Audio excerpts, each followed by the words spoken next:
सब गोटा के नमस्कार। हम रीता झा आइ एकटा बेटी कुमार गीत लऽ कऽ आयल छी। ई पारंपरिक भाष में और बहुत भावुक गीत होइत अछि। जरूर पूरा सुनी। धन्यवाद। पाकल पान महंग भेलयो बाबा, नगर में पड़ल हाहाकार यो। पाकल पान महंग भेलयो बाबा, नगर में पड़ल हाहाकार यो। छोटे छोटे खिलिया लगाबी हैं गे आमा, तब पति बचत तोहार है।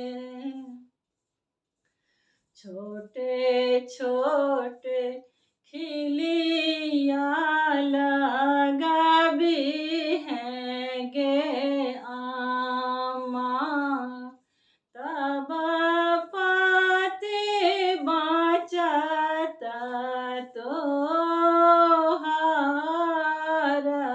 है।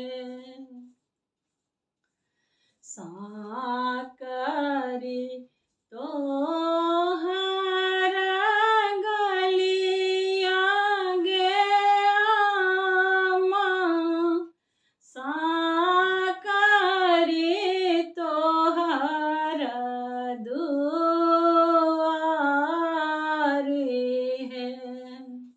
साकरी तोहर गलिया है आमा, साकरी तोहर दुआरी है।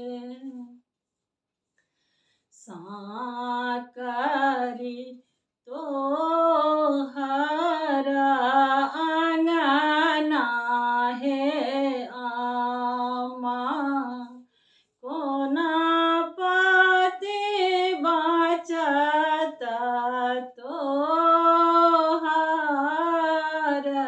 है। साकरी तोहर आंगना है आमा, कोना पति बचत तोहार है। कहाँ बैसायब बाजन बाजन, कहाँ बैसायब बरियात है। कहाँ बैसायब बाजन बाजन, कहाँ बैसायब बरियात है। कहाँ बैसायब दुल्हा दुल्हन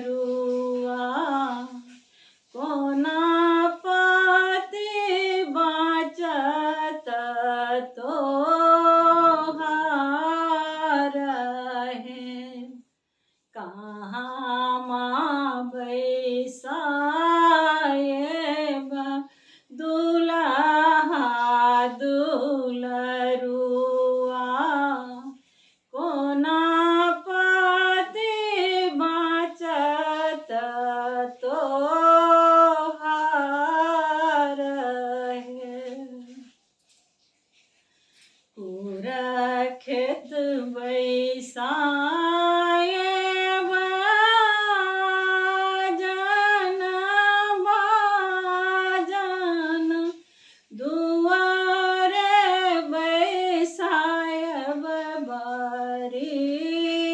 बरियात है पूरा खेत बैसाए बाजन बाजन दुआरे बैसायब बरियात है आंगने बैसायब दुल्हा दुलरुआ भने पाती बाँचत हमार है आंगने बैसायब सुंदर दुल्हबा भने पति बाँचत हमार है पाकल पान महंग भेल यौ बाबा नगर में पड़ल